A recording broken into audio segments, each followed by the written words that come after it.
श्री गुलाम अली जी, श्री गुलाम अली जी। शुक्रिया deputy chairman sir. मैं आज इस मौजूद ईवान में बिल 2025 अमेंडमेंट हमायत में खड़ा हुआ। मैं सिर्फ एक बिल की हमायत में नहीं बल्कि एक कदीम अमानत को दोबारा इसकी असल रूह के साथ जिंदा करने की कोशिश के साथ दे रहा हूं। वक्फ इस्लाम में सिर्फ एक कानूनी रिफॉर्म नहीं है बल्कि एक स्पिरिचुअल माहदा है अल्लाह से और इसके बंदों की भलाई के लिए। कुरान में चौथे पारे में लन तनालुल बिर्रा हत्ता तुनफिकू मिम्मा तुहिब्बून, तुम नेकी के बुलंद दर्जे को नहीं पा सकते जब तक अपनी पसंदीदा चीजों में से खर्च ना करोगे। यही वो रूह है जिस पर वक़्फ़ कायम होता है। जब ये रूह ज़वाल का शिकार हो जाए, जब वक़्फ़ अल्लाह के लिए किया जाए लेकिन फायदा किसी सियासी खानदान को पहुंचे, जब कम्युनिटी की अमानतें किसी पार्टी की नजर हो जाएं, तो वक़्फ़ बिल में रिफॉर्म एक फर्ज हो जाता है। यहां हजरत उमर रजी अल्लाह ताला अन्हु के दौर से वक़्फ़ की शुरुआत हुई है। सब लोगों ने डेटा बोला है, मैं ज्यादा डिटेल में नहीं जाऊंगा। यहां मदीना में Ruma which was bought and dedicated by Usman ibn Affan for public use. Prophet Muhammad सल्लल्लाहु अलैहि वसल्लम की हदीस है और फेमस हदीस है, when a man dies his days come to an end except for three things: charity मतलब तालाब बनाना, सराय, कुआं, बेनिफिशियल नॉलेज जिस इल्म से यूनिवर्स को पढ़ा जाए और कुदरत की नियामतों को अंडरस्टैंड करके इंसान के लिए, जानवर के लिए इस्तेमाल किया जाए, उस बेनिफिशियल नॉलेज को हासिल करना। और अच्छे बच्चे अगर हों, हु प्रेज फॉर हिम, ये सही मुस्लिम की हदीस है। लेकिन हमारे अगर दौर देखा जाए, हमने इसको कहां ले लिया। बहुत सारे बिल मॉडर्न इंडिया में, सल्तनत उस्मानिया में बहुत सारे रिफॉर्म आए। मैं ज्यादा देर नहीं जाऊंगा, मैं ज्यादा डिटेल में नहीं जाना चाहता। लेकिन वक़्फ़ जो है, वक़्फ़ एक बीमार जानवर की तरह, वो बीमार जानवर जिसकी जेब में लिटिगेशन लड़ने के लिए पैसा नहीं है, जिस वक़्फ़ में मुलाजमों के लिए तनख्वाह नहीं है। डिप्टी चेयरमैन सर, मैं असम में गया, वहां कहते हैं बहुत ज्यादा पॉपुलेशन है मुसलमानों की। कौन रहे सत्ता में वहां 11 मुलाजिम तनख्वाह किससे लेते हैं? सरकार से। दफ्तर का है वक़्फ़ हुकाम का, रेंटेड बिल्डिंग पे बड़ी बड़ी बातें करते हैं। हमने वक़्फ़ में इतने बिल लाए, हमने बढ़िया वाला लाया, हमने वो लाया, हमने फलाना लाया। लेकिन ये सब चीजें ये बेकार की चीजें हैं। मैं ज्यादा डिटेल में नहीं जा रहा हूं। मैं खुशकिस्मती से जेपीसी का मेंबर था। वहां जब मैंने सुना, अपोजिशन को सुना, सत्ता पक्ष के मेंबर्स को सुना, स्टेक होल्डर को सुना, अब बहुत सारे मेंबर, हानबल मेंबर बोले कि फलां को नहीं सुना, फलां को नहीं, जजेस को सुना, वहां उलमा को सुना, जमीयत उलमा को सुना, स्टेट के बोर्ड्स को सुना, मौलवी को सुना, इमाम की उन ऑर्गेनाइजेशन को सुना, साउथ में चक्कर लगाया, नॉर्थ ईस्ट में लगाया, हर जगह चक्कर लगाया। कश्मीर से भी हुर्रियत जमीयत उलमा की जो एक तंजीम है, उन्होंने भी आके कहा कि हम कॉन्स्टिट्यूशन ऑफ इंडिया पे बिलीव करते हैं, लेकिन साथ में मुसलमानों की बात नहीं करी। उन्होंने भी क्या कहा, सियासी भाषण करा। हमने बोला 44 अमेंडमेंट्स हैं, अरे क्लास बाई क्लास डिस्कस करिए, लेकिन कोई बात नहीं करी। हमारे मेंबर बड़ा गुस्सा कर रहे थे, इधर बहुत गुस्सा कर रहे थे। क्यों गुस्सा कर रहे थे भाई? आप जेपीसी में आपने चेयरमैन को, स्पीकर साहब को कितनी बार जाके अपील करी कि जनाब हमने जाना है। जनाब कमेटी के चेयरमैन ज्यादा देर लगाते हैं। अरे आपने हल्ला गुल्ला करा, वहां आपने अनपार्लियामेंट्री लैंग्वेज यूज करी, आपने बिल्कुल वहां मुसलमान की बात नहीं रखी। आप मुसलमानों के मसीहा बनते हैं, क्यों बनते हैं मुझे नहीं मालूम। जहां आपको खतरा है कि मुसलमान हमें वोट देना छोड़ देगा, मुझे लगता है कि आपको ये बात, क्योंकि आपने यही बातें करी हैं। मैं देश के वजीर आजम को, देश के वजीर दाखिला को मैं मुबारकबाद दूंगा कि जिन्होंने एक बीमार जानवर 1995 का बिल, जो 1995 का एक्ट है, जो मुस्लिम की अमलाक को जहां बाढ़ नहीं खेत को खा दिया। डिप्टी चेयरमैन सर, बाढ़ ने खेत को खाया, बड़े अफसोस से कहना पड़ता है।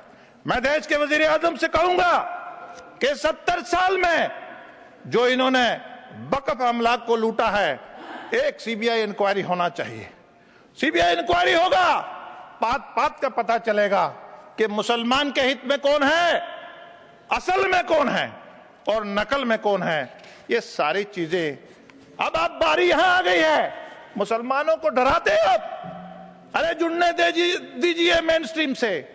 अभी हमारे ऑनरेबल मेंबर कह रहे थे, बड़े सीनियर, मैं इज्जत करता हूं, मैं इज्जत की नजर से उनको सलाम करता हूं, हमेशा मिलते हैं। लेकिन जब हमारे एक फाजल दोस्त बोल रहे थे कि मुसलमानों को माफिया से जोड़ा, मुसलमानों को डॉन से जोड़ा, मुसलमानों को बैकवर्डनेस से जोड़ा, मुसलमानों को अनपढ़ता से जोड़ा, मुसलमानों को अब तो 90 के बाद टेररिस्ट से जोड़ रहे हैं। कौन था 70 साल सत्ता में? अरे मेरी बात सुनिए, आपने भारत को तोड़ा। आपने भारत को इसलिए तोड़ा कि आपके जहन में, आपके डीएनए में मुसलमान के लिए मोहब्बत कहां से आ गई?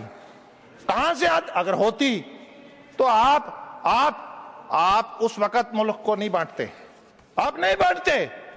अभी आपने बाद में उनको स्टीरियोटाइप, उनको डराया, उनको मेन स्ट्रीम से डिरेल करा, उनको देश के उनके सेक्रीफाइसेस थे देश की आजादी के लिए, लेकिन उनको चौक चौराहे में उनकी डिस्कशन को बंद किया।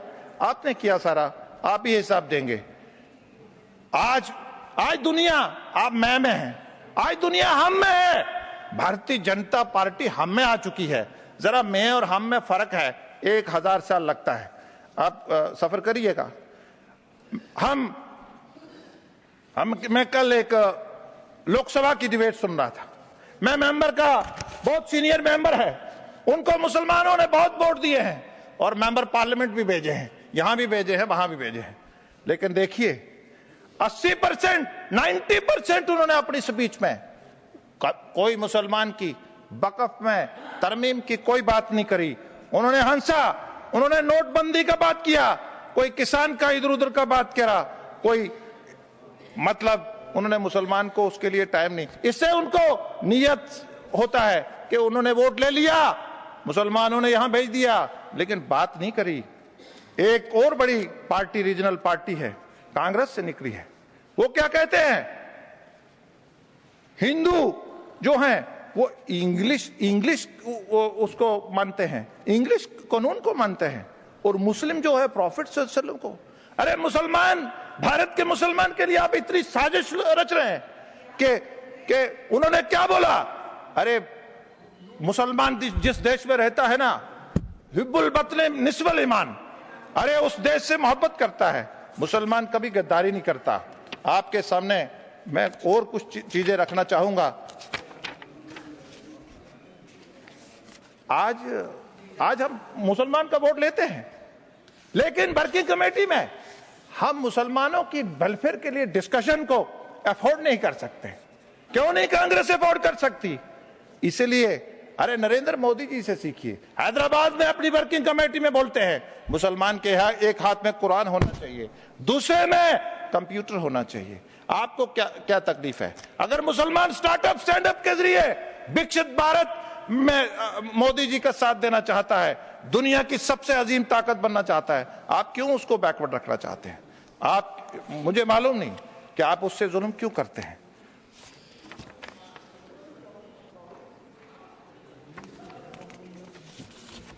मुझे मालूम है आपको मेरी बातें अच्छी नहीं लगेंगी, मैं जानता हूं, क्योंकि आप मैं में रहते हैं, हम में आएंगे तो मेरी बातें समझ आएंगी।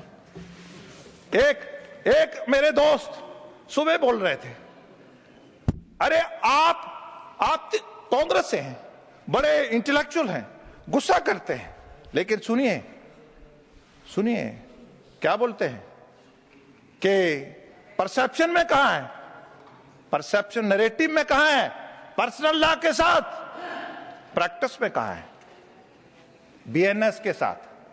प्रैक्टिस में कहां है? बीएनएस के साथ। और बोर्ड के लिए क्या बोलते हैं? हम यूसीसी के लिए तैयार हैं। अरे कांग्रेस को डिसाइड करना पड़ेगा कि आपका मेंबर कहता है सब बोर्ड को बराबर कर दो, इसका मतलब यूसीसी। अरे नैरेटिव आप कहते हैं हम मुसलमानों का पर्सनल लॉ है, आप वहां भी खड़े हैं। प्रैक्टिस में आप बीएनएस को एंजॉय करते हैं। आप पे थेफ्ट पे, चोरी पे हाथ नहीं कटते हैं। मुस्लिम पर्सनल लॉ लगाएंगे तो थेफ्ट पे हाथ कटेंगे, अडल्ट्री पे 100 कोड़े बरसे जाएंगे। और अगर आप शादीशुदा है, अरे एंजॉय करते हो बीएनएस, और बात करते हैं किसकी? जनाब पर्सनल लॉ होना चाहिए। अरे अडल्ट्री, शादीशुदा अगर अडल्ट्री करेगा ना तो चौक में पत्थर से मारते हैं। अभी हमारे आपने तीनों बातें कही, रिकॉर्ड में है, मैं कोई अपनी उसमें नहीं कह रहा हूं, आप रिकॉर्ड चेक कर लीजिए। अभी केरला की बात हुई, केरला के लिए कांग्रेस और टीएमसी दोनों कह रहे हैं कि जिनके पास वो प्रॉपर्टी है हम दे देंगे। अरे 1995 एक्ट के तहत देंगे, जब 225 एक्ट के तहत देंगे। आप सदन को बताइए, आप कैसे उस प्रॉपर्टी को दे सकते हैं? एक शख्स बोल रहे थे, एक हमारे आने वाले एमएलए बोल रहे थे, वो क्या बोलते हैं? कहते एंटी फेडरल है। अरे आप बनाए 1995 का एक्ट, तो वो एंटी फेडरल नहीं है। आप कौंसिल बनाए, नेशनल कौंसिल बनाए, वक्फ बनाए, वो सब ठीक है, लेकिन मैं प्रैक्टिसिंग मुसलमान पे बड़ी बात हुई। डिप्टी चेयरमैन साहब, अरे इस्लाम को समझने के लिए एक बातन और एक जाहिरी इबादत होती है। एक साइड आप बोलते हैं कि वक्फ में इस्लाम को समझने वाला होना चाहिए, आपका दबाव है हमारे ऊपर कि इस्लाम को समझने वाला। और जब हमारे मिनॉरिटी मिनिस्टर जब हम लेजिस्लेशन लेके आते हैं कि उसको प्रैक्टिसिंग, अरे एक साइड आप बोलते हैं कि उसको इस्लाम का नॉलेज होना चाहिए, दूसरी साइड हम प्रैक्टिसिंग मुसलमान रखते हैं। आप कहते हैं अरे उसको पॉइज को, अरे पाकी को वो कैसे समझेगा? अरे वक्फ की उसको पवित्रता को कैसे समझेगा? चेयरमैन साहब, इनकी समझ में कैसे आएगा? ये मैं की दुनिया में रहते हैं, कैसे समझेंगे? ये कलेक्टर की बात करते हैं। अरे इतना कलेक्टर करते हैं। अरे जो सीनियर अफसर होगा, क्या वो सरकारी अफसर नहीं होगा क्या? अरे आपको कोई नहीं मानने वाला। अब आपके चुंगल से मिनॉरिटी निकल जाएगी, याद रखना। आप चेयर को अब आपके चुंगल से मिनॉरिटी निकल जाएगी। John Brittas, take your seat. आप चेयर को देखकर बोलें। आपके चुंगल से, अरे मुसलमानों, आपने एक साजिश के तहत आपने ऐसी सेक्शंस लाई, कैसी सेक्शन लाई जिसके लिए वक़्फ़ बदनाम हो, जिसके लिए मुसलमान बदनाम हो, जिसके लिए वक़्फ़ की पवित्रता खत्म हो। हम क्यों बड़े भाई की प्रॉपर्टी पे कब्जा करेंगे? हम नापाक हैं क्या? हम मुसलमान हैं, हम उसकी प्रॉपर्टी नहीं कब्जा करेंगे। आप चाहते हैं उनकी प्रॉपर्टी कब्जा करें, हम नहीं करेंगे, हम नहीं करेंगे। आपने ऐसी सेक्शन साजिश के तहत डाली, हम क्यों झंडा गाड़ेंगे वक़्फ़ का? हम क्यों गाड़ें किसी की प्रॉपर्टी पे? हम अपनी डोनेशन वाली प्रॉपर्टी का रिकॉर्ड देखेंगे। अरे आप सुनिए ना, अब थोड़ा सब्र से सुनिए ना। अरे सुनिए, अरे आपके पास अब मुसलमान नहीं रहने वाला, वो वक्त चला गया, अब वो चला गया। आप अरे ट्रिब्यूनल का संबोधित करिए और कंक्लूड करिए। अरे यूनिफाइड वक़्फ़, अरे नाउमीदी, अरे नाउमीदी। डिप्टी चेयरमैन सर, कंक्लूड करिए। चेयरमैन सर, हम नॉर्थ ईस्ट में गए, वहां ट्राइबल का जमीन, वहां ट्राइबल ने मुसलमानों को कब्रिस्तान के लिए गिफ्ट दिया है। तो ये क्या बोलते हैं कि मुसलमानों आप ट्राइबल की जमीन पे भी जाओ, ट्राइबल ने पहले हमें गिफ्ट दिया, नॉर्थ ईस्ट में होंगे। अरे आप सुनिए, अरे सुनिए, अरे आपको मालूम नहीं है, पहले क्या देखिए आप। गुलाम अली जी, आपका समय खत्म हो चुका है, कंक्लूड करिए। चेयरमैन सर वाकिफ की मनसा से वक़्फ़ चलता है। इन्होंने हजारों प्रॉपर्टी का टाइटल चेंज करा। आप कौन होते हैं वाकिफ की मनसा को चेंज करने वाले? आपने समय खत्म हुआ। अदर रिलीजन की बात करी, आपका समय खत्म हुआ, I am concluding sir. Amarnath में ये अदर मुसलमान, ये मुसलमानों के बिना और कौन आ गया? अरे सुनिए, अरे section 4(3) does not mention that distinguished person in the field of administration, legal affair or financial matter have to be necessarily, सुनिए, श्री अमरनाथ में हैंसन, ओ सुनिए, अरे बोध गया में सुनिए, this act provide for the formation of, अरे मेरी बात सुनिए, बोध गया में क्या बाकी लोग नहीं है क्या? बाकी लोग नहीं है क्या? अरे कंक्लूड करिए गुलाम अली जी। मुस्लिम के बाद बात कर रहे हैं, उनको नाराज हो रहा है। आपने वैष्णो देवी कंक्लूड करिए। Sir I am concluding. Vaishno Devi पे जब हमने वैष्णो देवी में जब रिफॉर्म लाए, वहां के हमारे साधु समाज ने बहुत रेजिस्टेंस करी। डिप्टी चेयरमैन सर, आज वहां बोर्ड बना, श्राइन बोर्ड बना, आज वहां यूनिवर्सिटी बनी, आज वहां सुविधा है, आज वहां कैंसर अस्पताल बना, लेकिन 70 साल में आपका हिसाब हम सीबीआई के जरिए लेंगे। आपने लूटी है प्रॉपर्टी, हम लेंगे सर। इन्होंने मासूम, ये मुसलमानों का मसीहा बनते हैं।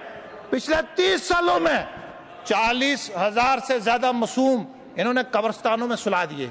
आज इनको धन्यवाद। आज इनको कंक्लूड करिए सर। गुलाम अली जी, कंक्लूड करिए। Sir I am concluding. हमारे यहाँ बोलते हैं, अरे बीजेपी ने एमपी नहीं बनाया, बीजेपी एमएलए को टिकट नहीं देता। अरे आप 70 साल सत्ता में रहे, आप बताइए स्टेट वाइज चपरासी कितने मुसलमान बनाए? आपने स्टेट कैडर के कितने मुसलमान बनाए? आपने कितने IAS अफसर मुसलमान बनाए? अरे बात सुनिए ना, अरे फेलोशिप की बात करते हैं, अरे बजट कम हो गया इसकी बात करते हैं। आप मुसलमान के विरोधी हैं।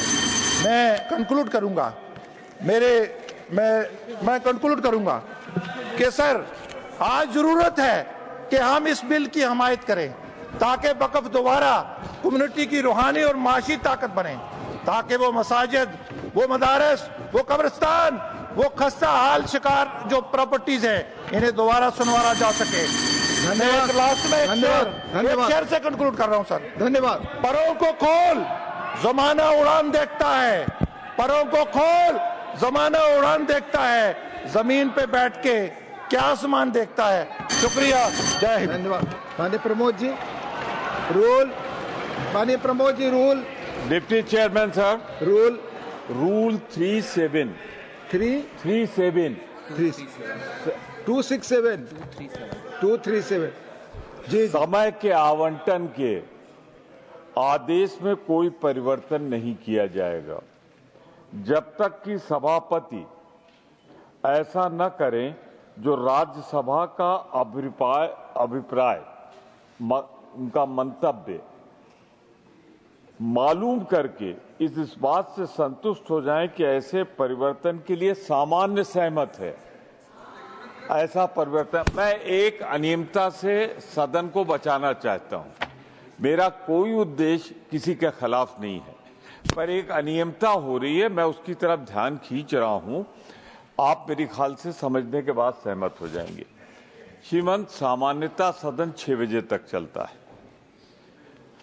इस समय 11:44 हो गए, तो 6 बजे के बाद समय अगर बढ़ाना है तो सबकी अभिप्राय, सबकी राय ली जाएगी।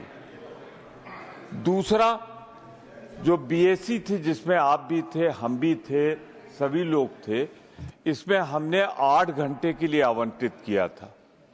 तो 1 बजे से 8 घंटे जोड़ लीजिए, 9 बज गए। तो ये 2 घंटे 44 मिनट से जो सदन चल रहा है, इसके लिए सैंक्शन किसकी है?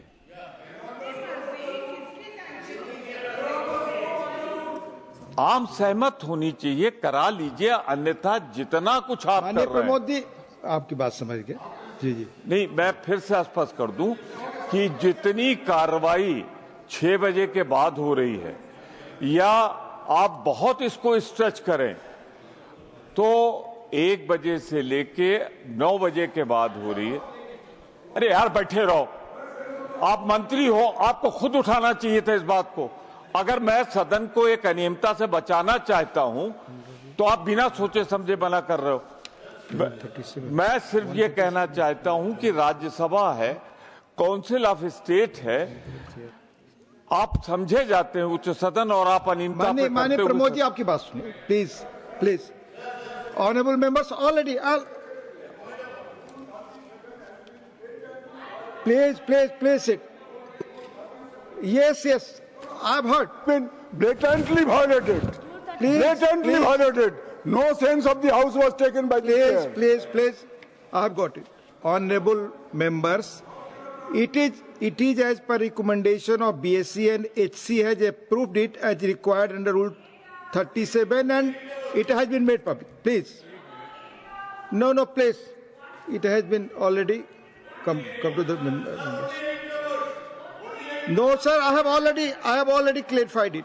Mr. Ramnath Thakur, please. धन्यवाद उपसभापति जी।